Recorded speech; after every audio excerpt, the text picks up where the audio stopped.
Je suis Anne Pioz, psychothérapeute et je vous accompagne à retrouver une relation sereine et intuitive avec votre alimentation. La pleine conscience du pouvoir est un podcast qui vous accompagne à reprendre le pouvoir dans votre relation avec la nourriture, à sortir des injonctions de la culture des régimes et à ne plus vous sentir seul avec tout ça. Dans ce podcast, je partage des outils, des réflexions. Je vous parle aussi de pleine conscience et d'introduire dans votre quotidien plus d'observation de votre propre fonctionnement. Je vous propose également des témoignages de femmes et d'hommes qui vivent ou ont vécu un trouble du comportement alimentaire ou une relation compliquée avec leur alimentation. Leurs témoignages vous permettront, je l'espère, de réaliser que nous sommes nombreux à nous retrouver pris au piège de cette relation toxique. Je vous laisse avec l'épisode du jour. Je me suis retrouvée dans une phase de la guérison où ça allait beaucoup mieux, mais où je me suis beaucoup posé la question, t'es guérie, t'es pas guérie, t'es guérie, t'es pas guérie. Je me laisse le droit à ce que ce processus dure le temps qu'il a besoin de durer. En fait, je pense que d'une certaine façon, l'acte alimentaire ne peut pas être quelque chose de complètement simple. Il fallait bien qu'à un moment ou à un autre, on arrive à la racine du rapport au corps. Il faut accepter que mon corps, après 2 enfants, il ne sera jamais celui que j'avais avant.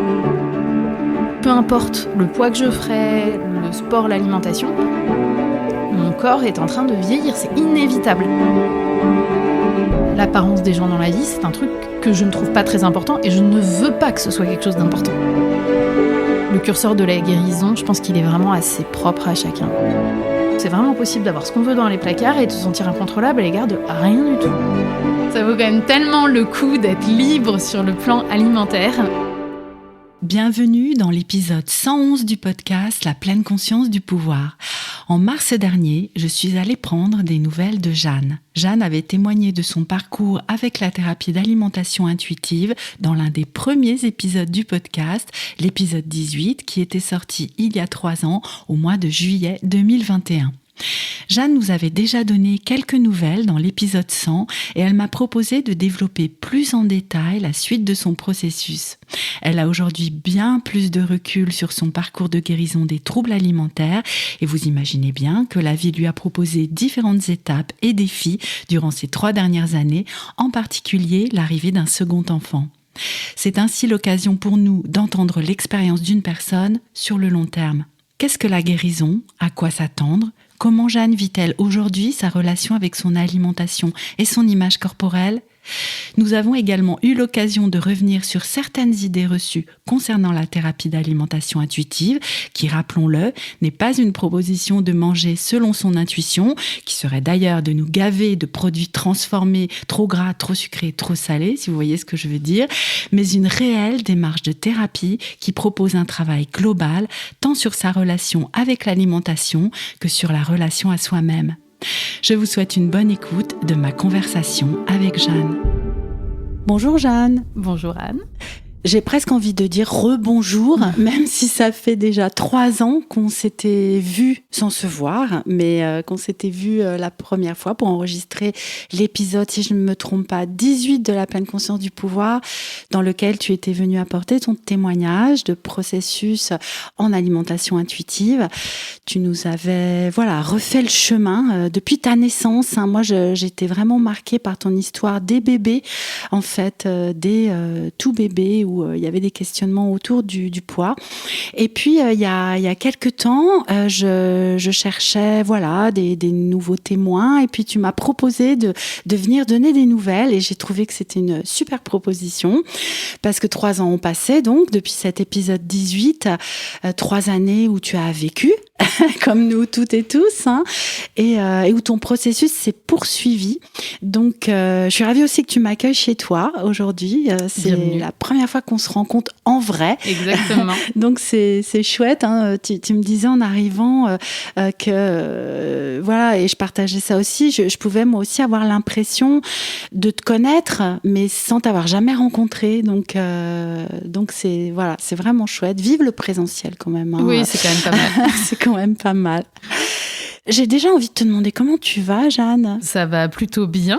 En tout cas, sur le plan alimentaire, ça va plutôt bien. Donc, c'est pas, je t'ai pas proposé de retémoigner pour revenir en arrière en disant ça va pas du tout, ou attention, l'alimentation intuitive, c'est nul, ou méfiez-vous. Les TCA, c'était super. Non. Le processus a continué. Je pense que si je t'ai contacté, bon, je sais pas, ça peut sembler un peu narcissique aussi.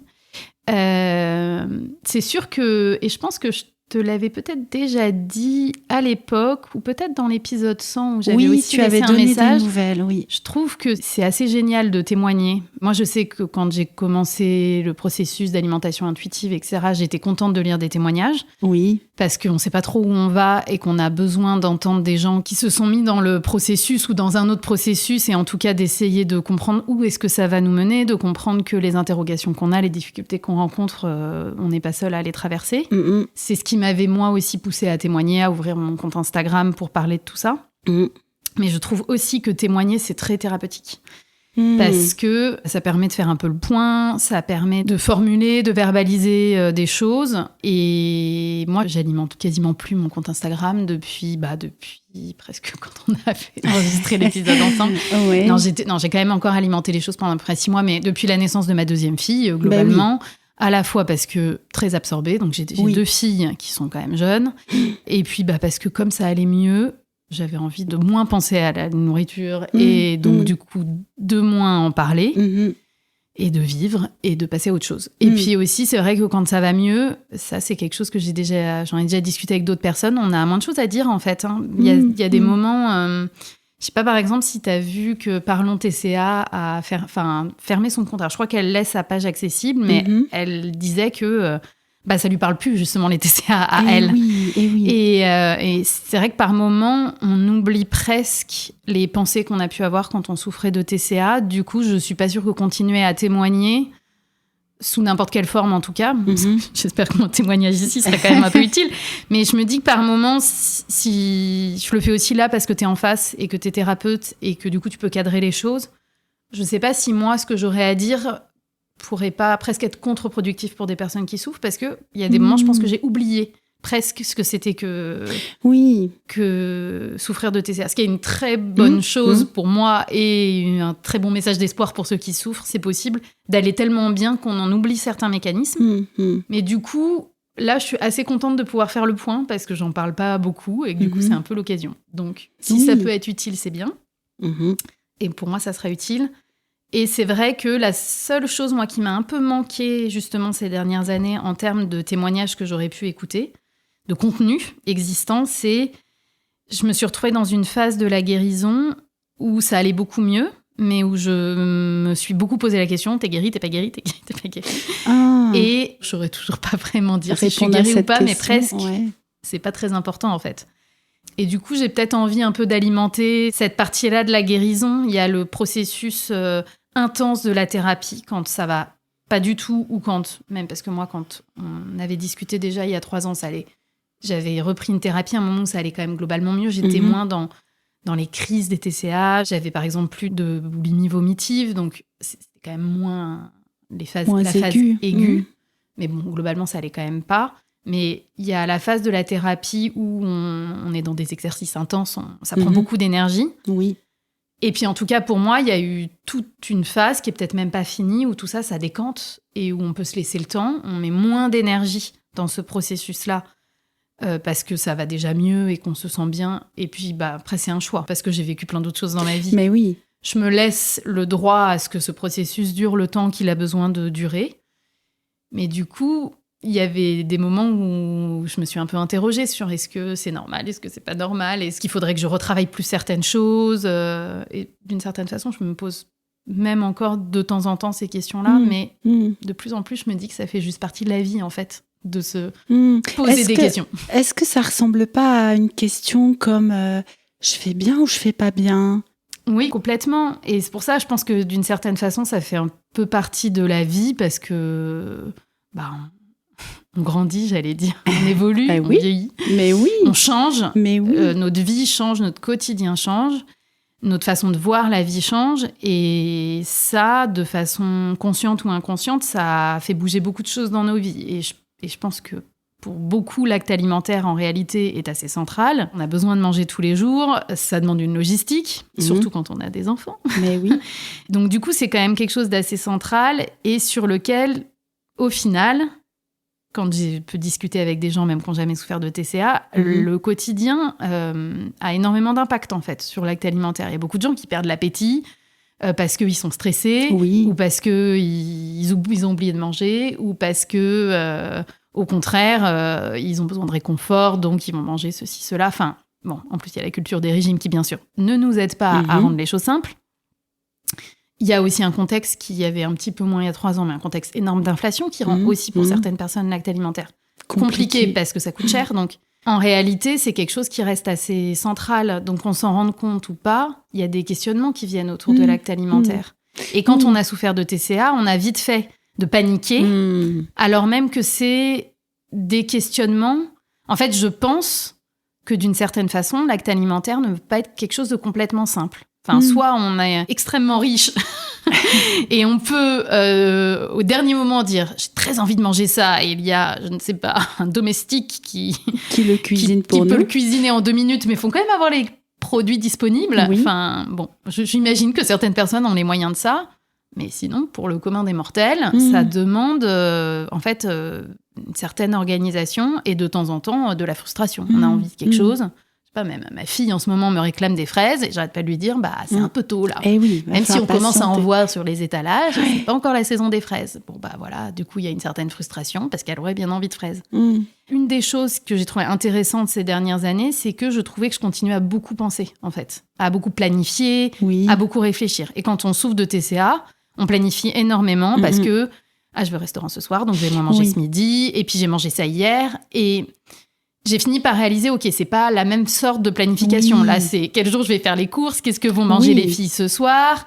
Bon, voilà, on essaye aussi de faire des choix un peu éthiques, donc manger de saison, essayer de maintenir de la variété, de la diversité alimentaire, essayer d'avoir des produits frais, de pas trop recourir à des produits trop transformés. Tout ça, je sais que ce sont des choix que je fais pour des raisons éthiques, pour essayer d'avoir une variété, pour maintenir une sorte d'équilibre nutritionnel, avoir un peu tous les nutriments. Et non seulement je le programme pour moi, mais je le programme aussi pour mes filles. Avec, en plus, cuisiner pour des enfants, c'est de temps en temps des choses boudées. Oui, c'est un challenge. Entre le moment où on s'est parlé et maintenant, j'étais enceinte, j'ai accouché, j'ai eu un bébé dont il a fallu diversifier l'alimentation, qui est enfin, on commence à être au bout de la diversification, à 2 ans et demi, elle mange à peu près tout, je crois. Beaucoup de choses que je n'aurais jamais données à la première. La diversification du 2e, il faut lâcher prise. C'est plus cool. Mieux pas souffrir de TCA, parce que clairement, il y a des moments, sa façon de manger peut donner des sueurs froides. Donc, du coup, ça tient une place, en fait, énorme dans le mental. Et il y avait des moments où je me disais, mais en fait, tu mentalises encore beaucoup. Mais en fait, je mentalisais pas en tant que personne qui souffre de TCA, je mentalisais en tant que mère, en tant que consommatrice qui veut faire des choix éthiques. Même, par exemple, j'essaye plutôt de tendre vers plus de végétarisme. Alors moi, j'ai jamais été une grande viandarde. Même si j'en mange avec plaisir, mais voilà, j'ai pas besoin de manger de la viande tous les jours, mais j'essaye plutôt d'essayer d'aller de plus en plus vers une alimentation végétale pour des raisons purement écologiques. Et ça aussi, c'est un challenge de se dire comment est-ce que je vais mettre les choses en place, et en même temps, je pense que d'avoir fait tout ce parcours alimentaire me fait dire, ça prendra le temps que ça prendra. Il faut mieux que je me laisse plusieurs années plutôt que s'enlever la viande et puis finalement faire des compulsions au bout d'un mois. Donc, c'est pas du tout la même démarche aussi pour soutenir ce processus, encore une fois, qui est éthique, qui est pas restrictif, avec beaucoup plus de bienveillance, avec aussi simplement l'idée de dire on va d'abord rajouter des nouvelles recettes végétales et pas juste enlever la viande, parce que sinon il y a juste un trou dans l'alimentation. Mais voilà, en fait, l'acte alimentaire, c'est quelque chose qui demande pas mal de mental. Mais oui, d'énergie, de réflexion, de planification. Mais ce que tu nous expliques, c'est que aujourd'hui, ça ne part plus du tout du même endroit, en fait. Ça part de valeurs, en fait, de choses qui sont importantes pour toi, que ce soit pour la planète, pour des choix éthiques, comme tu disais, ou même ça pourrait être des choix de santé en lien avec une diversité alimentaire, voilà. Mais ça n'a plus rien à voir parce que ça ne part plus de la restriction. autour du poids, de la préoccupation du poids, de la silhouette, du contrôle pour le contrôle. Mais effectivement, dans le processus de guérison, ça peut éveiller un questionnement. Quand on est en plus une personne qui s'interroge et réfléchit beaucoup, du coup, on se pose des questions sur nos questions, même, encore en plus. Et du coup, de se dire, attends, mais là, c'est quoi qui parle, en fait ? C'est la maladie qui revient ? C'est le contrôle ? Pourquoi je contrôle ? C'est quoi ? Non, en fait. Et ça, je pense que le plus difficile, c'est vraiment aussi d'intégrer la dimension santé dont tu parlais. Oui, parce que complètement. Il y a dans beaucoup de discours énormément d'ambivalence entre la santé, donc aussi consommer des aliments, si on peut. Bien sûr, je vais parler pour quelqu'un qui a le budget pour avoir l'alimentation qu'elle souhaite. Si je veux consommer des fruits et légumes, même bio, je peux le faire. Donc, il y a énormément d'ambivalence dans le discours qui est donné, un peu moins maintenant de la part, bien sûr, d'un certain nombre de professionnels de santé, entre manger équilibré, le fameux, moi je préfère dire varié, diversifié, manger des produits le plus brut, manger pas mal de fibres, donc notamment venant des fruits et légumes. Tout ça, c'est très bon pour la santé. Et puis, il y a un énorme amalgame qui est fait. Et puis, en plus, on va perdre du poids. Et puis, ensuite, on va être mince. Et ça, c'est forcément être en bonne santé. En fait, je trouve que le processus d'alimentation intuitive, qui est souvent pas compris là-dessus, pour moi, ça a été important, dans un premier temps, de m'affranchir totalement de ces règles nutritionnelles. Il se trouve que, là aussi, je pense que ça dépend vraiment de chaque personne. Moi, j'ai eu une bonne éducation alimentaire quand j'étais petite. Ma mère, elle cuisinait des produits bruts. Elle allait au marché. J'ai toujours cuisiné avec elle. Donc, pour moi, ça fait partie de mon registre alimentaire. Et même dans le processus d'alimentation intuitive, j'ai toujours eu des envies de légumes. Oui, j'en avais moins envie. Et ça, c'est des envies qui sont revenues dans le processus d'alimentation intuitive. Les fruits, pour moi, c'était... En fait, on répète sans arrêt 5 fruits et légumes par jour. Mais attention, pas trop de fruits. Oui, oui. Donc, faudrait savoir. Non, mais quand même, les fruits, ça peut aller, mais pas en jus de fruits. Enfin... Ouais. Ça fait partie presque d'aliments à dédiaboliser pour moi. Et comme ils étaient diabolisés, ça rentrait dans la catégorie sucre. Bon, moi, je préférais manger un carré de chocolat qu'une pomme, quoi. Eh ben oui. Quoique les pommes, j'en ai soupé à ne plus en pouvoir. C'était peut-être le seul fruit qui est à peu près habilité, mais en tout cas, plutôt que certains fruits ou un jus de fruits. Donc, ça, c'est vraiment quelque chose dont j'ai retrouvé, en sortant de la restriction cognitive, un plaisir et des envies de fruits que je n'avais pas du tout avant. Chose hyper intéressante, par exemple. Dès que je suis malade, j'ai des grosses envies, notamment en hiver, d'agrumes. Quand je sors d'une séance de sport, c'est le seul moment où j'ai envie d'une orange pressée. C'est pas trop mon truc d'habitude, mais c'est peut-être le seul moment. Et je me la fais, mon orange pressée. Et je suis pas en train de me dire, quand même, c'est pas vraiment des fibres. Tu enlèves tous les fibres, tu enlèves les vitamines. J'ai envie de mon orange pressée, bon sang. C'est ça. Au final, je dois me le faire 3 fois dans l'année. Enfin, pourquoi est-ce que je me suis pris la tête avant à m'interdire une orange pressée ? Pour en revenir sur les fruits et légumes, j'ai pas eu ce truc de plus du tout en consommer. Mon challenge dans le processus, c'était d'accepter d'avoir aussi des repas où il n'y a pas du tout de légumes. Mais sans déjà les faire, sans me rajouter une entrée ou un truc, et ne pas culpabiliser d'avoir ça. Ne pas être en panique en me disant, au prochain repas, tu manges qu'une salade. Oui, c'est ça. Donc, du coup, pour moi, le processus, il a été très différent par rapport à ça. Mais ça a été quand même important pour moi vraiment de m'en affranchir. Et je pense que ça, c'est vraiment quelque chose qui est mal compris dans le processus. Oui. C'est que c'est pas que l'alimentation intuitive est anti-nutrition, pas du tout. C'est juste que pour une bonne partie des gens qui souffrent de TCA, en tout cas c'était mon cas, la nutrition ne devient plus une information, c'est plus de l'information nutritionnelle, ça devient des injonctions. Et le problème c'est que, en fait, la nutrition, ce sont des informations, pour certaines contradictoires. Oui, en plus. Qui évoluent parce que derrière il y a de la science et que la science, elle évolue au fil des recherches. Au fil des modes aussi un peu sur la nutrition, au fil des cultures. Et du coup, si on prend ça comme des injonctions, on finit par être complètement perdu. Tout acte alimentaire finit par être très compliqué. Typiquement, cette illustration de « Ah, il faut manger 5 fruits et légumes, mais pas trop de fruits ». C'est ça. Je veux dire, quand on en est à stresser de manger un fruit, je trouve qu'on a atteint un niveau grave. Et moi, je trouve que les professionnels qui continuent à avoir ces discours-là, ils devraient sérieusement se poser des questions. Est-ce qu'on veut que les gens mangent des fibres, des vitamines et des produits peu transformés, des produits de bonne qualité, ou est-ce qu'on veut qu'ils mangent moins de produits sucrés ? Enfin, il faut se positionner à un moment. Quand on entend 5 fruits et légumes par jour, à qui ça vient l'idée de penser que tous les jours, ils vont manger que des fruits et pas de légumes ? C'est débile, en fait. Oui, et puis je repense à ce que tu disais tout à l'heure, encore faut-il avoir les moyens aussi. de manger. C'est quand même énorme, 5 fruits et légumes par jour. Déjà, je trouve que c'est un challenge, même quand on a les moyens. mais actuellement, c'est compliqué. Certains jours, je trouve que même en quantité, c'est assez énorme. Autant je trouve qu'en hiver, quand on fait des soupes, je pense que tu prends ton bol de soupe, t'as limite tes 5 légumes. En termes de portions. L'intersaison, c'est peut-être le pire. Quand t'as plus trop envie de soupe, que t'as pas encore vraiment les salades, ça peut être des gros volumes. Il y a des jours où moi, je trouve que c'est pas forcément facile de courir derrière. Non. C'est clair. D'où l'intérêt aussi ces jours-là de ne pas culpabiliser si ce qu'on se prend, c'est une orange pressée, en fait. Y a plein de vitamines si on la boit rapidement. Et rappelons-nous ce que nous disait Amélie dans un des épisodes du podcast, Amélie Carlo-Chichou, qui est diététicienne. Quand elle parlait de la nutrition bienveillante, cet équilibre alimentaire, il se fait sur une 20aine de repas, je crois. Donc, même si pendant toute une journée, voire 2, on ne mange pas de légumes ou de fruits et que notre transit le supporte, où est le problème en fait?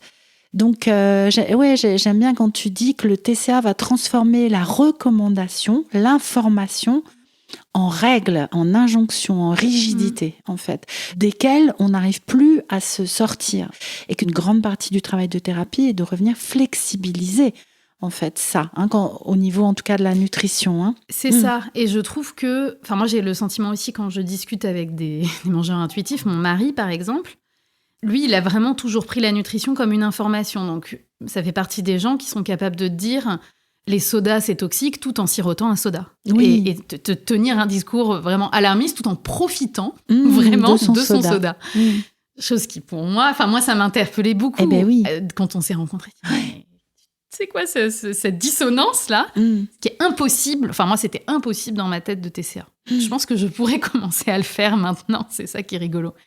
Et en fait, depuis que ça va mieux, c'est vraiment redevenu de l'information. Et cette information nutritionnelle, elle ne va jamais à l'encontre du besoin que je ressens et de l'envie que je ressens. C'est-à-dire que quand bien même j'ai pas mangé de légumes au repas du midi et que le soir j'ai très envie, j'en sais rien, pâté à carbonara ou une pizza, quelque chose qui va pas être très riche en légumes, si j'en ai vraiment envie et que je ressens que mon corps, comme je suis dit, le transit va le supporter, que c'est pour des bonnes raisons, mais je vais le faire et c'est pas grave. Encore une fois, on mangera des légumes. Je sais très bien, en fait, je panique pas, parce que je sais que l'envie de légumes, elle reviendra sur le prochain ou le repas d'après. Mais oui. Et je me dis pas, mon Dieu, c'est catastrophique. C'est ça. Et du coup, c'est vraiment ça, c'est que c'est une information, c'est plus une injonction. Donc, de la même façon que, et j'essaye aussi d'éduquer mes filles comme ça, quand elles ont envie absolument d'un produit qui va peut-être être assez sucré sur une prise alimentaire un peu isolée, souvent je leur dis, ok, mais tu manges un fruit avec ou un yaourt ou une compote pour essayer de baisser un peu l'indice glycémique, de mettre un peu d'équilibre. Mais je leur impose pas, en fait. Je dis, et t'aurais pas envie d'un yaourt avec, etc. D'ailleurs, c'est très intéressant, les enfants en train de manger, des carrés de chocolat. Si toi, tu sors une pomme, c'est marrant. D'un coup, moi aussi, je pourrais manger de la pomme. Ils sont beaucoup par imitation. Donc, comme quoi, je veux pas culpabiliser du tout les parents, parce que moi, j'ai des filles qui sont plutôt simples avec l'alimentation. Je sais qu'il y a des enfants pour qui c'est très compliqué, mais le modèle qu'on offre à ces enfants est très important, dans tous les sens. Ce qui veut dire aussi que si on impose des légumes à ses enfants tout en disant que c'est pas bon, ils vont pas grandir avec l'amour des légumes. Non. Si on sait pas les cuisiner, ça va donner moins envie que quand on dit « ce soir, c'est trop bien, on fait soirée pizza, c'est vraiment génial. Ah là là, on a mangé des légumes toute la semaine, mais là... on fait cheat meal, quoi. Non, les enfants vont enregistrer ça, en fait. Alors qu'à partir du moment où on peut tout rendre fun. Par exemple, avec ma fille aînée, quand on fait une compote de pommes, on fait dégustation de pommes, parce que souvent, il y a plein de variétés différentes. Et elle adore ce moment-là, et elle me le réclame souvent quand je prends une pomme. C'est « on fait dégustation de pommes ». Et peut-être que ça restera dans sa tête, du coup, des bons souvenirs de la même façon que lécher le saladier quand on fait un gâteau au chocolat. Ah oui. Et en fait, ça rejoint beaucoup, je trouve, cette croyance qui... Donc là, je sais pas, peut-être que toi, tu as plus fait tes recherches sur le plan vraiment scientifique, qu'il n'y a que le sucre qui active les circuits de la récompense. Oui. Moi, je pense que... Bon, tu vas me dire, une pomme, c'est sucré, mais en fait, il y a du sucre dans presque tous les aliments.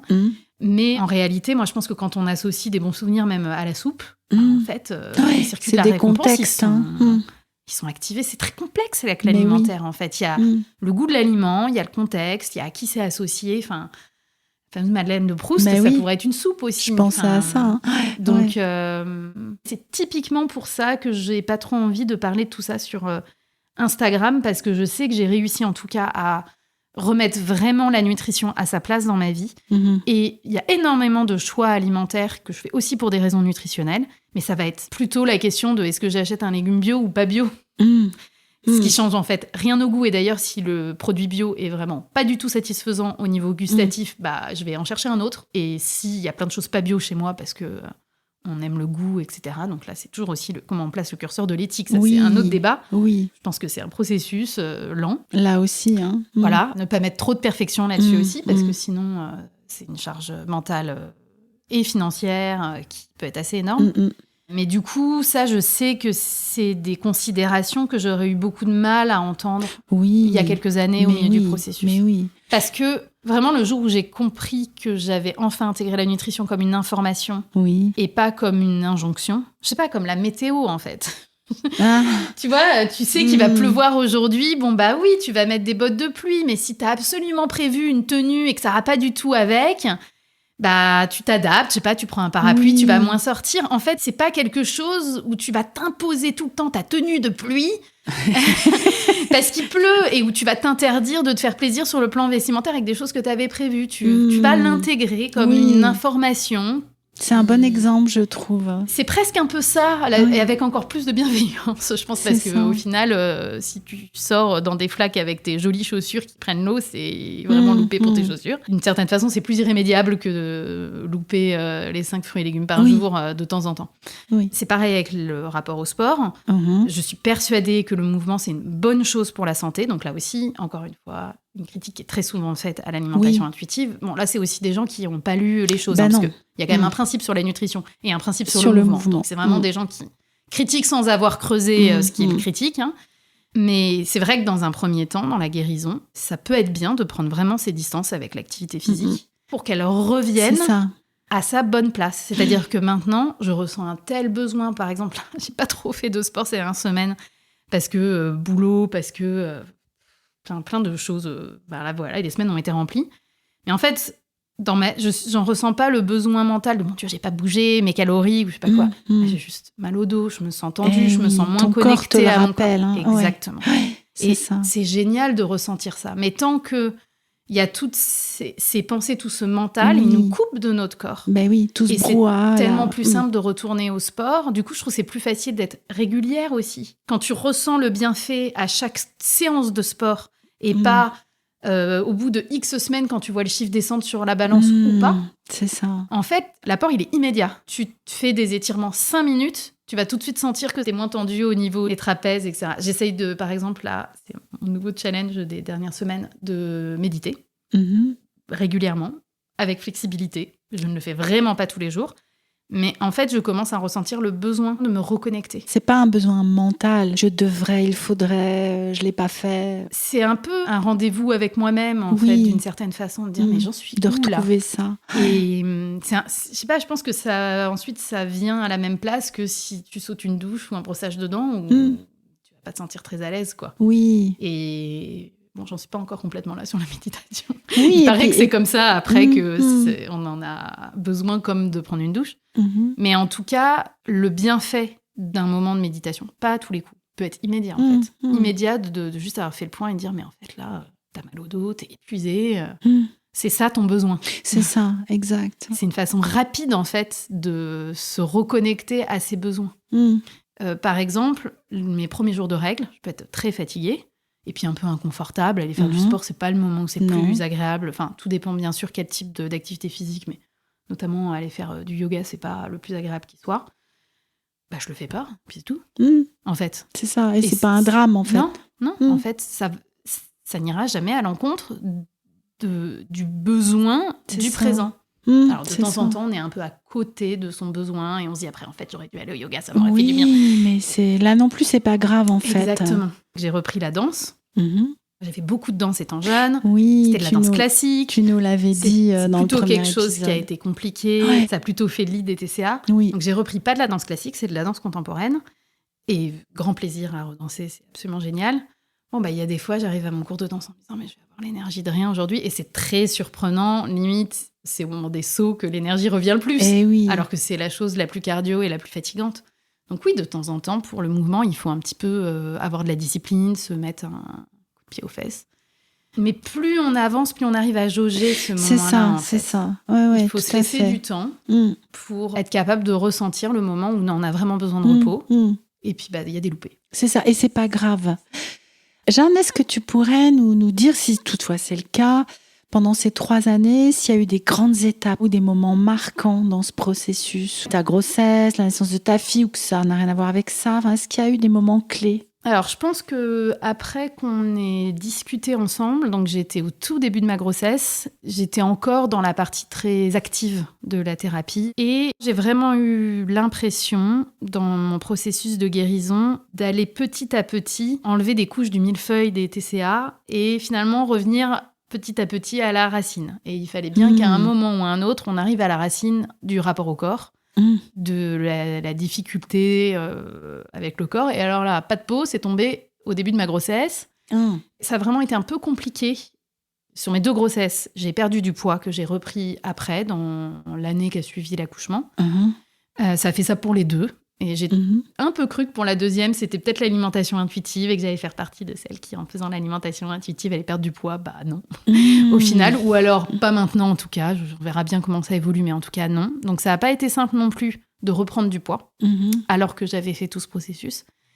Mais en tout cas, j'étais au début de la grossesse, j'avais perdu du poids, je commençais à prendre du ventre. Je savais très bien que ce ventre, c'était le bébé. Oui. Je l'avais déjà vécu une fois. Oui. Et je le vivais mal. Je vivais mal mon rapport à mon ventre. C'était très étrange d'être complètement en décalage entre l'intellect et l'émotionnel. Et puis, comme quoi, souvent, il faut se confronter le plus aux choses pour dépasser. Je pense qu'à la fois, le travail a aidé. Ça a été grandement dépassé au moment où mon ventre a complètement poussé. Alors, pour le coup, j'ai pris du ventre beaucoup plus tardivement sur ma 2e grossesse que la première. Ce qui n'est pas très logique. Peut-être parce qu'il y avait peut-être un petit blocage intellectuel, j'en sais rien. Mais bon...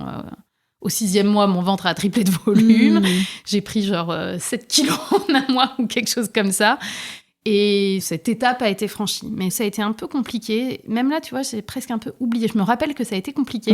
Et j'aurais pu vraiment t'expliquer qu'est-ce qui était compliqué, tellement ça me semble absurde. Mais c'était compliqué. Et je suis revenue de vacances, c'était l'été. J'ai vu une sage-femme de remplacement, parce que la mienne n'était pas là au mois d'août. Et puis, on me fait monter sur la balance. Quand on est enceinte, on se fait peser quasiment tous les mois. Et c'était, vous avez pris 7 kilos, vous êtes un peu lâché pendant les vacances. Et alors que c'était une inquiétude, finalement, 1 mois plus tôt, là, ça m'a rien fait. J'avais presque envie d'éclater de rire. Je me suis dit, ça veut dire quoi se lâcher ? J'en sais rien, en fait. J'ai mangé, quoi. J'avais faim, j'ai mangé. J'avais pas faim, j'ai pas mangé. Et j'en avais rien à faire, en fait. Je savais très bien que ces 7 kilos, c'était aussi le bébé. Peut-être qu'il y en a eu pour moi, mais c'était la grossesse. Enfin, j'ai presque vu aussi toute la culture des régimes qui était dans ce discours de cette sage-femme, et j'ai une distance énorme. Et c'est peut-être aussi d'autres situations où j'aurais peut-être eu du mal à répondre, et où là, ça n'a même pas été difficile de lui répondre. Je sais même pas ce que ça veut dire se lâcher. En fait, ça me parle pas, quoi.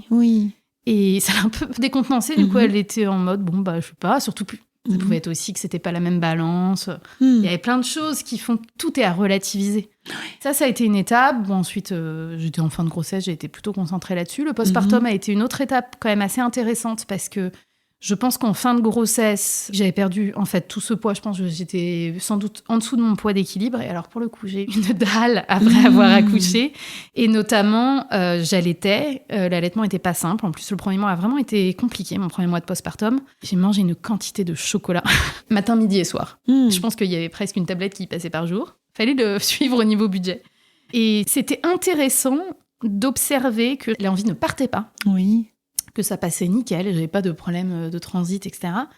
Et que je ne culpabilisais pas, et je me suis dit, mais heureusement que je me prends plus la tête. Parce que sinon, je sais pas, je me l'interdirais, du coup, je ferais des compulsions. Là, c'était un peu un non-sujet et hyper intéressant. Quand l'allaitement s'est calmé, j'ai commencé à faire de l'allaitement mixte au 2e mois, et l'envie, en dessous de 4 tétés, l'envie de chocolat est passée. C'est marrant. Je pense vraiment que c'était un besoin calorique. C'est ça aussi, c'est que quand on allaite, on ne sait pas toujours quand on va manger. De temps en temps, tu t'apprêtes à t'installer à table, et là, ton bébé pleure. Ou ton aîné a besoin absolument de toi parce que tu ne consacres déjà pas beaucoup de temps. Donc le corps, je pense qu'il n'est pas idiot. Il te envoie dans ce temps-là, écoute, tu vas manger ton carré de chocolat parce que là, je ne sais pas quand tu vas me donner l'énergie. Et ça, c'est efficace. Et finalement, j'étais très reconnaissante d'avoir fait tout ce processus et de pouvoir répondre à mes besoins avec autant de simplicité. C'est ça. Sans être en train soit de culpabiliser, soit d'être à côté de la plaque. Parce que du coup, je pense que ça a quand même favorisé une meilleure récupération physique, mentale. C'était déjà pas si simple. Ça a été une assez grosse étape. Il y a eu toute une phase où ça allait bien. La première année de Joséphine, ça allait plutôt bien. Et puis l'hiver dernier, donc il y a 1 an, ça a été compliqué, pour le coup. J'avais un peu repris du poids. Ça a été le moment où j'ai commencé à reprendre le poids sans toute fin de l'allaitement. Et oui. Je pense que ça a été ça, quand même. Et il y a eu beaucoup de retours de restrictions cognitives, de prise de tête. Ah oui, et tu as une idée d'où ça venait ? Enfin, il y avait quelque chose en particulier qui venait de souffler à l'oreille ? Je pense qu'il y avait plusieurs choses. Je pense vraiment que le postpartum, donc au sens large, le postpartum pour moi c'est au moins 3 ans. En tout cas, le fait d'avoir des jeunes enfants, je pense que c'est vraiment une période qui est très favorable à une alimentation troublée et à des prises de tête chez les femmes, parce que notre corps change, parce que notre rapport au corps... On est un peu dépossédé, en fait, pendant la grossesse, pendant l'allaitement. Notre corps, il ne nous appartient pas que à nous. Il a une fonction nourricière. Ensuite, on a envie de retrouver un rapport au corps, de se le réapproprier pour soi. Il y a l'aspect séduction. Enfin, c'est... Tous les éléments du corps, je trouve, sont mis sous tension dans cette période-là. On vieillit aussi, au passage. Moi, je vois bien que mon corps... Il faut accepter que mon corps, après 2 enfants, il ne sera jamais celui que j'avais avant. Les 2 premiers. Et c'est pas que le passage des 2 grossesses. C'est juste qu'entre-temps, il y a 6 ans qui se sont déroulés et que c'est une période de la vie où on descend une petite première marche sur le plan de l'âge. J'ai pas encore trop lu de choses dessus, mais je sens que je vais avoir plein de lectures passionnantes. Je remercie mes aînés qui ont réfléchi au sujet. Je pense qu'on va être beaucoup mieux armés que les générations précédentes pour aborder tout ça. Mais du coup, voilà, je vois bien qu'il y a certaines choses qui, peu importe le poids que je ferai, le sport, l'alimentation, mon corps est en train de vieillir. C'est inévitable. Mais oui. Donc, il y a tout ça qui fait que le rapport au corps, il est quand même assez compliqué. Là-dessus, c'est très fatigant d'avoir des jeunes enfants. Donc après, ça dépend de l'énergie qu'on met, des enfants qu'on a, le hasard de comment ils dorment la nuit. Moi, j'ai, pour le coup, la deuxième continue à nous réveiller la nuit, là, à 2 ans et demi. Donc, il y a quand même beaucoup de fatigues qui se sont accumulées sur les 6 dernières années. La fatigue, ça aide pas à se connecter à son corps, à ses envies et à tomber juste sur qu'est-ce qu'on a envie de manger. Et c'est compliqué. Au milieu de tout ça, on reprend professionnellement. Donc, il faut performer et à la maison et au boulot. Et au travail. Bon, tout ça, ça fait que c'est la fameuse charge mentale qui a été assez documentée. Je pense que c'est des moments où c'est compliqué, en fait, de se connecter. Donc, peut-être que pour des personnes qui n'ont jamais souffert de TCA, c'est beaucoup plus simple. Peut-être que pour des gens qui sont en plein TCA, c'est résolu par un contrôle excessif qui est mis et c'est leur béquille. Oui. Dans une phase où on a envie que ça aille mieux, on a envie que ce soit plus fluide et où on se retrouve à quelque chose qui n'est pas très fluide, avec justement aussi toute cette charge que j'ai déjà mentionnée de devoir organiser des repas. Donc là, ça devient plus simple parce que la plus jeune commence à manger vraiment comme nous. Maintenant, je prépare un repas. C'est pour tout le monde. Il y a des fois une alternative parce qu'elle boude certaines préparations. Mais bon, globalement, toutes les semaines, je cuis une botte de carottes parce que je sais que carottes et brocolis et coquillettes, voilà, c'est la base de l'alimentation. Des œufs, du jambon. Ça marche à tous les coups. Mais il y a 1 an, Joséphine, elle avait un peu plus d'1 an. Il fallait préparer un peu ses repas à elle, il fallait nos repas à nous. On avait envie, nous, de retrouver des repas un peu d'adultes. Enfin, fallait presque 3 repas différents pour nous, pour la petite et pour l'aînée. Sans doute que ça m'était une charge... j'avais pas encore pris ce recul de me dire, en fait, c'est juste compliqué d'organiser la vie de famille. Et finalement, l'alimentation, ça va être une charge mentale énorme, exactement comme le panier de linge sale, quoi. Le fameux. Oui, qui se remplit tout seul, malgré la quantité hallucinante de lessive qu'on fait. Et du coup, moi, j'ai eu beaucoup de boulot l'hiver dernier. Ça me prenait quand même beaucoup de temps. Il y avait du stress. Donc moi, je suis universitaire. Là, cette année, je m'occupe que de ma thèse. Donc, c'est beaucoup d'anxiété. Toutes les semaines, tu dois être prête. Tu as des copies à corriger. Tu n'as pas le choix, en fait. Tu dois être prête pour le lendemain matin. On a enchaîné les virus. Et ça aussi, je me suis fait la réflexion cette année. Tu vois, dans les paramètres qui ont fait que ça a un peu décroché. Quand tu es malade, en fait, tu as moins de goût. Donc, l'alimentation, c'est moins satisfaisant. Tu as tendance à aller vers des aliments plus palatables parce que tu veux avoir un peu de plaisir. Donc, à la fois, c'est des moments où je peux avoir des grosses envies d'agrumes, de fruits. Encore faut-il avoir eu le temps d'être allé les acheter, chose que tu n'as pas toujours quand tu cours partout. Il faut avoir le temps de les cuisiner, tout ça. Donc, voilà, ma vie était, je pense, à un moment de grosse tension. Je n'avais pas beaucoup le temps pour tout ça. Tout ça, ça a fait un bon boulga. Oui. Je me suis peut-être fait un peu avoir par certains discours de certaines personnes qui ont pu défendre l'alimentation intuitive et s'en détourner sur un côté de perfection, justement, alimentaire, mais quand on est guéri, forcément on perd du poids, forcément on mange parfaitement. Et être guéri, c'est ne plus jamais avoir envie, finalement, de chocolat. D'une certaine façon. Il y en a certains qui... Ou alors si on en a envie, mais forcément un carré. Noir. Non, mais et puis du noir. Du noir, et puis un carré une fois par semaine. Et moi, c'était pas du tout ça que je vivais, en fait. Non. Et du coup, je pense qu'il y avait tous ces autres facteurs qui, finalement, sont peut-être presque réarrivés de nouveau. J'ai eu mon lot de virus cette année, j'ai eu mon lot de stress, j'ai eu mon lot de tension, avec quand même un peu moins de fatigue que l'année dernière, quand même la petite grandit. Et il y a eu toutes ces interrogations en plus. Et du coup, j'ai eu un petit retour de restriction cognitive. J'ai eu presque un peu peur. J'ai recontacté ma diététicienne, on a repris un suivi. Et en parallèle, je suis allée aussi voir une psy pour d'autres raisons. Au début, pas du tout alimentaire, parce que je sentais qu'il y avait d'autres choses liées aussi à la maternité. Et puis, en fait, les deux choses en parallèle ont permis de vraiment réapaiser les choses sur le plan alimentaire. L'hiver s'est terminé aussi, donc les virus, mes cours se sont terminés, donc il y a eu un certain allègement. Je pense qu'il y a eu plein de paramètres qui ont fait que ça allait mieux. Et puis, c'est venu consolider, je pense, tout ce discours autour de l'alimentation, autour de qu'est-ce que c'est que la guérison. Oui. Je pense que je me posais beaucoup la question de est-ce que je suis guérie, est-ce que je suis pas guérie, et si je suis guérie mais que je reprends du poids, est-ce qu'il n'y a pas quelque chose qui fondamentalement va pas, quoi. Est-ce que c'est pas raté, finalement ? Oui, ou est-ce que je suis pas en train de me voiler la face ? Et donc ça a été quelque chose que j'ai retravaillé avec ma diététicienne, en fait, elle m'a assez vite rassurée en disant mais ça va quand même mieux, c'est pas dramatique là. Et puis de reparler finalement de cette histoire de guérison qui, je pense, est en fait plurielle. On va peut-être tous aller sur quelque chose de différent. Oui. Parce que l'acte alimentaire, il est aussi très différent en fonction des personnes, en fait. Oui, c'est ça. On peut y mettre en fonction de ce à quoi on aspire dans la vie, du métier qu'on exerce, de la phase qu'on a dans notre vie, plus ou moins d'énergie, en fonction de ce qui est plus ou moins important. Je comprends parfaitement, par exemple, que des sportifs de haut niveau contrôlent énormément leur alimentation. J'aimerais bien qu'ils viennent pas dire que c'est bon pour la santé. Oui, et que c'est ce que tout le monde devrait faire. Exactement. Mais oui. Je pense que être sportif de haut niveau, c'est pas quelque chose de bon pour la santé. D'ailleurs, ni de la quantité de sport qu'ils font. On fait plutôt des choses pour essayer de maintenir le corps à peu près en bonne santé au milieu de tout ça. Et il y a énormément de sportifs de haut niveau qui souffrent de TCA. Il y en a beaucoup, d'ailleurs, qui ont pris la parole ces dernières années. Donc, c'est ce discours qui est à mettre compte. Par contre, je dis pas qu'il ne faut plus de sportifs de haut niveau. Je comprends complètement que certaines personnes fassent ces sacrifices et mettent ce contrôle-là. Parce qu'il y a autre chose qui les guide dans la vie. Moi, c'est pas ce à quoi j'aspire. Moi, mon métier, c'est de faire du droit international. Et c'est là que j'ai envie de mettre mon énergie. En termes de valeur, autant je veux bien mettre mon énergie sur des choix éthiques au niveau alimentaire, parce que ça a du sens pour moi. Mais du coup, c'est pas manger light. Mes choix éthiques, c'est manger des produits de meilleure qualité qui vont permettre un modèle agricole, social et climatique et écologique le plus vertueux possible. Ça, c'est important pour moi et je veux mettre de l'énergie là-dessus. Et typiquement, je comprends aussi que pour certaines personnes, peut-être le look, etc., ce soit quelque chose de très important. Et je comprends d'ailleurs, parce que j'ai un placard très rempli, j'aime beaucoup m'habiller, etc.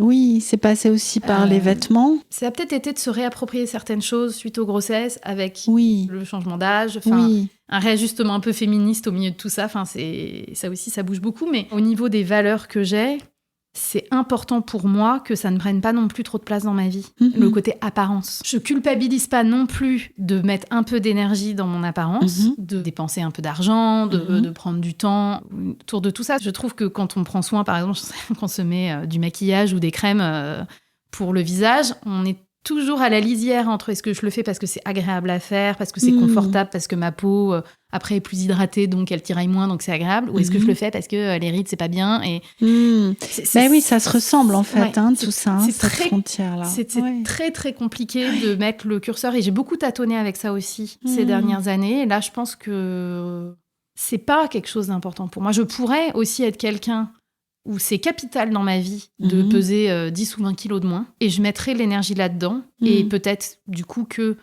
d'autres personnes arrivent réellement à mettre ce contrôle-là de façon saine, comme ils disent. Chez moi, ça ne marche pas. Mettre du contrôle, c'est pour moi l'autoroute vers les TCA. Donc pour moi, ça ne marche pas. Peut-être aussi simplement parce que vraiment, je ne suis pas destinée à peser 20 ou 30 ou je ne sais pas combien de kilos de moins. Mais je sais maintenant que la barrière, elle est aussi intellectuelle. Ce n'est pas la quête que je veux mettre dans ma vie. Donc en fait, si je mets de l'énergie là-dedans, je serai en conflit de valeurs. Donc je mettrai une énergie sans la mettre. Et c'est beaucoup plus intéressant pour moi de mettre de l'énergie dans le fait de m'accepter. Et ça demande de l'énergie, certains jours, de s'accepter. Et je trouve ça plus constructif aussi pour mes filles. Je pense que ça, d'avoir eu 2 filles, je me sens une responsabilité. Je ne veux absolument pas... Je pense qu'elles auront déjà assez de challenges avec la société qui nous entoure. Je ne veux pas, moi, être responsable de ça en plus. C'est-à-dire que je veux ni, bien sûr, leur tenir des propos qui pourraient les conduire à se dévaloriser sur tous les plans, d'ailleurs, mais en tout cas sur le plan corporel, puisque là, on est pour parler plutôt des TCA et du rapport au corps. Et je veux pas qu'elles m'entendent me dévaloriser. Donc, c'est là-dessus, moi, que je veux mettre mon énergie, parce que c'est ça, être conforme à mes valeurs. Et ça, j'ai vraiment eu besoin de le reverbaliser comme un choix. Mais à la fois de se dire, c'est mon choix, moi et d'autres ont le droit de faire un choix différent. Et pas, c'est le choix pour tout le monde. À quel moment la société nous laisse le choix, en fait. À quel moment est-ce que réellement les 2 modèles sont proposés comme parfaitement alternatifs ? À la limite, être blonde ou brune, je veux bien qu'aujourd'hui, les 2 sont relativement valorisés de la même façon. Mais sur le poids, c'est complètement biaisé. Mais en tout cas, que certaines personnes aient envie de mettre de l'énergie là-dessus, c'est leur choix, c'est leur parcours, c'est leur vie. C'est pas le mien, c'est ma décision. Donc, c'est un peu par l'intellect à ce niveau-là. Ça manque aussi davantage, peut-être, l'orientation que je prends. Et d'accepter aussi que, du coup, dans la société dans laquelle on vit, et aussi parce que peut-être le parcours n'est pas terminé, y a des moments où c'est des efforts encore aujourd'hui. C'est-à-dire que, de temps en temps, moi aussi, malgré tout le chemin que j'ai parcouru, il y a des jours où je me trouve pas terrible. Là, j'avais mes règles la semaine dernière. Je me suis fait avoir par... le gonflement un peu du ventre avant les règles, je me suis dit « mais t'as pris tellement de poids, mais t'es serré dans tous tes vêtements, mais c'est la cata ». Alors forcément, pendant quelques heures, même si c'est beaucoup moins qu'avant, tu pourrais sentir la restriction cognitive revenir. Et puis après, t'as la semaine de règles qui passe et tu fais il y a rien en fait. Enfin, ou peut-être qu'il y a quelque chose, mais justement, tu te rends compte que ton corps, en tout cas dans la perception que tu as, tu perçois pas ton corps de la même façon à 3 jours d'écart. Donc ça fait prendre beaucoup de recul en fait. Mais oui, et encore une fois, ça ne dit rien de est-ce que je suis guérie ou pas en fait. C'est quelque chose de, j'allais dire de normal, ça veut rien dire de normal. Moi, je pense que l'estime qu'on a pour nous et l'acceptation de nous sur tous les plans, y compris corporel, elle est variable en fait. C'est comme si le Graal, ce serait d'être à 100% au taquet tous les jours, je m'aime inconditionnellement, je me trouve formidable et tout ça. Non, enfin moi, il me semble que ça n'existe pas en fait. Voire même, ce serait peut-être un peu pathologique. Mais n'empêche que notre estime de nous, elle est fluctuante. Et c'est normal. Là où ça peut être problématique, c'est si ça vient générer de la souffrance, en fait. Ou si ça nous met dans des situations qui vont générer de la souffrance. Mais voilà, l'estime de nous et y compris donc l'appréciation corporelle, l'acceptation corporelle, elle va être fluctuante parce que nous ne sommes pas la même personne aujourd'hui que demain, qu'avant-hier, que dans 3 jours. Et je sais pas si tu seras d'accord avec moi, je rajouterais si ça génère de la souffrance de façon un peu prolongée. Oui, c'est-à-dire exact. que je pense que la baisse d'estime, réellement, elle génère de la souffrance. Oui, tout à fait. Mais si c'est de temps en temps, et que ça a été un peu compliqué à négocier pendant quelques heures ou quelques jours, ou même quelques semaines, mais qu'ensuite tout va bien. Le problème, c'est quand ça revient de façon très répétée, ou quand c'est de façon très prolongée, et que ça nous mine le moral, quoi. Et je pense que beaucoup de personnes traversent ces phases où on est... Et d'ailleurs, quel que soit le poids, c'est ça qui est intéressant. Complètement. Même des personnes qui ont un corps très normé, où moi, c'est le genre de corps que j'aurais toujours rêvé d'avoir, en fait, ont des questionnements, y compris corporels. Mais oui. Donc, je pense que c'est important de prendre du recul. Et ce que je trouve intéressant, que j'ai observé, une pensée intrusive, en fait, si tu dialogues avec elle, elle va penser que c'est intéressant. Oui. Et si tu dialogues pas avec la pensée intrusive de genre, quand t'as pris du poids, vraiment c'est pas terrible, faudrait que tu te mettes au régime. Si finalement tu parles pas avec elle, elle finit par revenir. Et en fait, moi je trouve vraiment que moins je mets d'emphase et d'intérêt à mon corps, à quoi il ressemble, moins je me pose de questions en fait. C'est ça.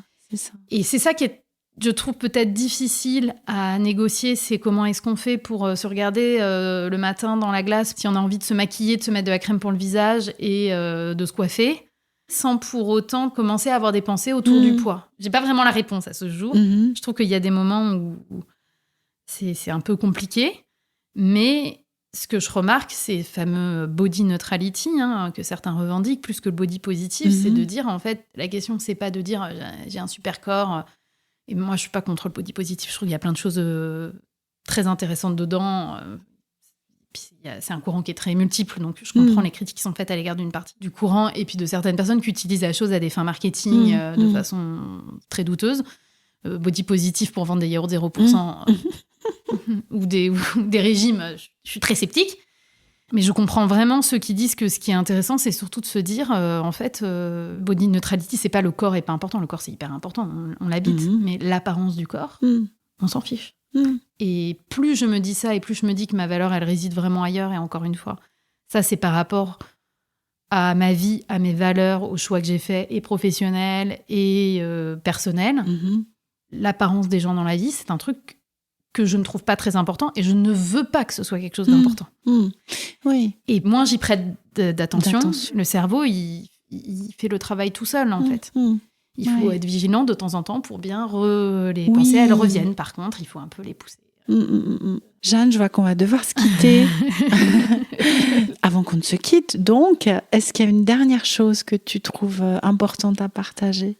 En fait, j'ai vraiment l'impression que la différence sur les 3 dernières années, c'est vraiment cette acceptation que j'ai eue que chacun avait son chemin. Donc, je dis pas complètement faites-vous confiance, parce que je pense que c'est compliqué, parce que quand on est dans les TCA, il y a plein de gens, et moi-même j'ai dit non, mais tout va bien, alors qu'en fait ça n'allait pas bien. Bon, je pense qu'il y a des comportements qui, objectivement, ne sont pas sains, ne serait-ce que pour la santé physique. Genre trop se restreindre, ou vomir après prise alimentaire, non, on n'en va pas bien dans ces moments-là, et il faut pas se faire confiance si on pense qu'on va bien dans ces moments-là. Mais le curseur de la guérison, je pense qu'il est vraiment assez propre à chacun. Encore une fois, je pense que le plus important pour moi, c'est de bien se faire accompagner. Et si on a des interrogations, des doutes, il faut aller en parler avec, de préférence, le bon professionnel de santé. Il y en a très bien, qui sont très bien formés, qui prennent très bien en charge aujourd'hui. Et je pense que, à la fois, faut pas être trop perfectionniste. L'acte alimentaire, ça reste quelque chose qui est très fluctuant. Voilà, même les mangeurs intuitifs tombent à côté de la plaque et mangent trop par moment et commandent un truc au resto et après ils font « Ah, en fait, j'aurais dû commander comme toi. » Donc, ça peut pas être parfait, mais en même temps, typiquement quand il y a encore de la souffrance ou du doute, je pense qu'il faut se faire accompagner pour être guidé vers le point d'équilibre où on va se sentir libre, en fait. C'est ça. Et ça, je pense qu'il est propre à chacun parce que ça touche à quelque chose de très intime, en fait, au milieu de tout ça. Encore une fois, tout ce qu'on a mentionné, quoi. Mais oui. La vie, le métier qu'on fait, la famille qu'on a, l'entourage, le mode de vie, son parcours, les valeurs, ce vers quoi on va, d'où on vient, d'où on va. Et je pense que c'est important de ne pas se laisser enfermer dans les discours de gens qui vont venir dire « Non, mais c'est forcément ça, et si tu fais ça, c'est que t'es pas guéri. » Et moi-même, je pense que j'ai pu tenir ce discours à certaines personnes, et j'en suis désolée d'ailleurs. C'est ça que je trouve compliqué aussi, parce qu'il y a des comportements qui, par moments, chez les proches, doivent alerter, et où on peut aussi faire des remarques en disant « Mais là, t'es sûre que tu te sens bien avec ton jeûne intermittent, et c'est marrant, t'as l'air d'avoir un peu faim. » Mais en général, les gens expriment en fait qu'il y a quelque chose qui va pas. Genre, j'arrive pas à me contrôler autour des chips, j'arrive pas à me contrôler autour... Ah non, j'achète plus de ça parce que sinon, je vais tout manger. Typiquement, j'aurais tendance à penser que si on continue à se sentir incontrôlable à l'égard de certains aliments, c'est qu'on n'est pas allé au bout du processus. Maintenant, peut-être que certaines personnes n'arriveront jamais à aller au bout du processus. Donc, s'ils trouvent leur point d'équilibre avant, c'est toujours mieux qu'être en phase aiguë de TCA. Maintenant, si un jour ils ont envie d'aller plus loin dans la guérison, c'est vraiment possible d'avoir ce qu'on veut dans les placards et de se sentir incontrôlable à l'égard de rien du tout. C'est ça. Je crois que je n'ai plus cette attitude à l'égard d'aucun aliment. Aucun. Ce qui veut pas dire qu'il y a pas des aliments que je consomme de façon régulière, plus régulière que ce que j'aurais aimé peut-être avant. Mais je suis pas incontrôlable. C'est ça. Ça n'a rien à voir, en fait. Ouais, ça n'a rien à voir. Donc voilà, je pense que c'est toujours la même chose. Je pense qu'il faut se faire bien accompagner parce que TCA, c'est quand même des maladies qui sont sérieuses. Quand on a une alimentation troublée et de la souffrance, c'est sérieux aussi. Il faut se faire bien accompagner et aller trouver son point d'équilibre à soi. Et donc trouver aussi des thérapeutes qui vont être capables de prendre tout ça en considération. Pour ça que typiquement, les diététiciens qui sont à un coin de table font un plan alimentaire sans poser de questions, de mode de vie. C'est pas possible en fait. C'est juste pas possible. Il faut quelqu'un qui va pouvoir prendre en considération toute la vie. C'est ça. Et ensuite, dans le processus, on apprend à prendre confiance parce que la vie, elle va évoluer et que l'équilibre, il va être différent au fil des années. Et ça, c'est accepté aussi. Donc, je ne sais pas si je suis guérie ou pas. Je vais bien. Et je suis persuadée que tout ça, ça va continuer à évoluer, à se décanter, à être observé. Qu'il y aura peut-être des phases où ça sera tendu de nouveau. Et peut-être des phases où ça sera encore mieux. Et peut-être que je reperdrai du poids, que j'en regagnerai. Et on verra bien. Oui, je te sens vraiment sereine, là. Sur la suite, en tout cas. Pour le coup, je pense que j'ai plus vraiment peur de vraiment retomber dans les TCA. Je pense que je peux avoir un peu peur de la restriction cognitive qui me mènerait à manger peut-être un peu au-delà de mon rassasiement. Mais bon, c'est pas très grave. Oui, puis tu la vois. Oui, et j'ai plein de pistes en tout cas pour essayer d'être... Oui. Mais je crois que j'ai plus du tout peur de vraiment retomber dans les TCA et je continue à trouver ça intéressant en fait, ce processus d'acceptation. Enfin, pour moi, ça va vraiment bien au-delà de l'alimentation. Enfin, d'ailleurs, c'est pas pour rien que souvent, les personnes qui font de l'alimentation intuitive, c'est marrant, il y a quand même beaucoup de femmes, plus que d'hommes, et que souvent, ce sont des personnes qui sont très féministes.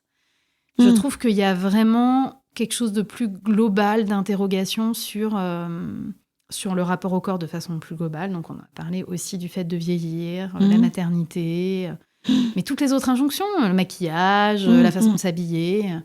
Donc, pour moi, ça a vraiment été... Je sais pas si j'ai pas forcément changé beaucoup de choses, en fait, ni dans ma façon de manger, ni dans ma façon de m'habiller. C'est ce que tu disais déjà il y a 3 ans. Mais c'est une autre façon de le faire, en fait. C'est ça. C'est pour d'autres raisons, en fait. Ça part pas du même endroit. Exactement. Bon, et puis je retiens aussi ce que tu nous as dit de pas hésiter à se faire accompagner d'une manière générale, mais à se faire re-accompagner. Quand tu nous as parlé de ça, du fait que quand tu as senti que c'était plus difficile, tu n'as pas hésité, parce que je sais que c'est pas toujours facile. Hésité, voilà. Peut-être quelques semaines, mais j'ai pas hésité trop longtemps. Parce que c'est pas toujours facile de se dire comment, mais j'ai à nouveau besoin d'un soutien. Comment ça se fait? Il peut y avoir une espèce de forme d'orgueil ou je sais pas quoi.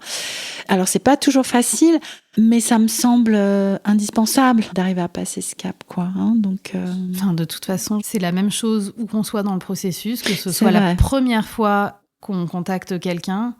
En fait, si on se sent perdu, il y a des gens qui sont là pour accompagner si on en a le temps, parce que ça prend un peu de temps. Oui. Les moyens. C'est coûteux. C'est coûteux et c'est pas pris en charge. Il faut pas hésiter, en fait. Et c'est la même chose, d'ailleurs, pour des personnes peut-être qui écouteraient et qui se disent « Non, mais moi, j'ai pas de TCA, c'est juste que je fais un peu attention. Et puis, c'est vrai que j'achète plus de Nutella parce que quand j'achète le pot, je le mange. » En fait, s'il y a de la souffrance et qu'il y a des valorisations et qu'on se pose la question de « Est-ce que ça pourrait pas s'améliorer? Est-ce que j'aurais pas besoin d'aide ?» Allez consulter. Et puis, vous savez quoi? Si, en fait, vous n'avez pas besoin d'aide, vous resterez 2 séances. Oui, et puis, ça. Vous aurez perdu 2 fois 2 heures, quoi. C'est pas très grave. Le professionnel vous le dira aussi. Exactement. Et au moins, vous serez rassurés. Ben oui. Et je pense que c'est ça qu'il faut se dire, c'est qu'on ne retourne pas forcément...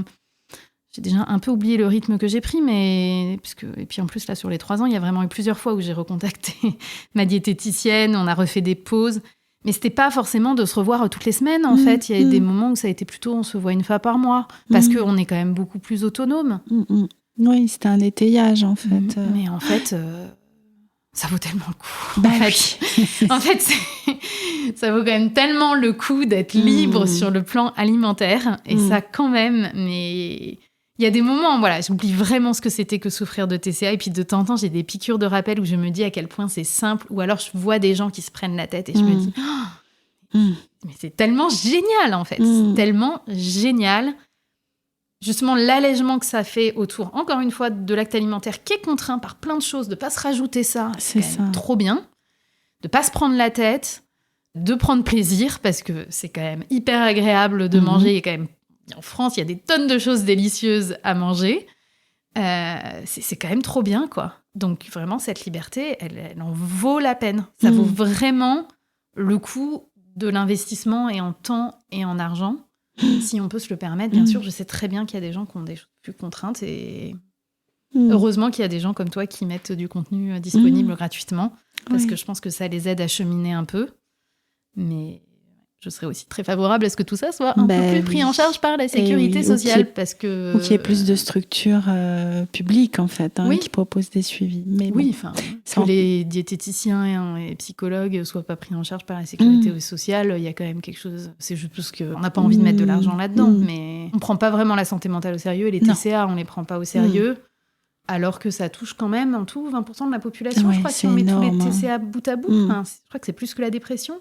C'est autant que l'obésité, je mets des guillemets. Oui. Alors, quand on voit toutes les campagnes et tout le matraquage qu'il y a, comme si c'était le truc dramatique, mais en fait, il y a autant de personnes qui souffrent de TCA et on n'en parle jamais, alors que les deux sont liés et que peut-être que ça serait plus efficace de lutter contre les TCA et que on observerait peut-être pas beaucoup moins de personnes grosses, mais en tout cas moins de personnes grosses en mauvaise santé.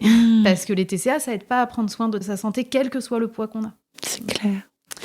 Un vaste sujet encore. Ouais, ça, c'est quand j'aurai terminé ma thèse, que mes filles seront un peu plus grandes, j'aimerais vraiment bien pouvoir, dans une structure ou une autre, pouvoir participer à ça, à essayer d'être dans la prévention et militer un peu pour plus de reconnaissance et qu'on parle plus des TCA. Mais pour l'instant, j'ai pas... Chaque chose en son temps. Exactement. Et je n'ai pas trouvé... de structure où je peux y aller, et je veux vraiment attendre d'avoir pris bien du recul. Ça viendra peut-être quand mes filles vont un peu grandir aussi, mais j'ai d'autres choses en tête qui pourraient... Il y a des formations quand même, mais j'aimerais bien m'investir dans la prévention. Hâte de voir ça, alors on se reverra. J'espère que ça pourrait arriver. Peut-être dans quelques années, si le podcast existe toujours. J'en sais voilà, rien, j'aimerais parler de la prévention des TCA chez les jeunes. J'aimerais beaucoup pouvoir me rendre utile... sur ce sujet-là. Mais peut-être que là, ça me fait du bien d'avoir une pause. Oui, aussi. Ouais. Merci beaucoup, Jeanne. Merci à toi. Et puis à très bientôt.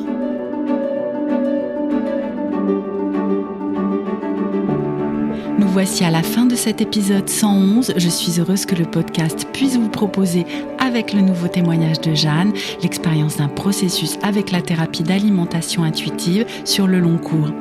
Comme Jeanne l'évoque dans son témoignage, on en trouve peu encore et cela peut permettre de rassurer sur la pérennité de l'approche dans le temps.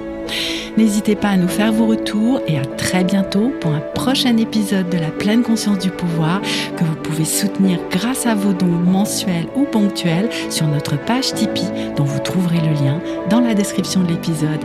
Merci d'avance et à très vite.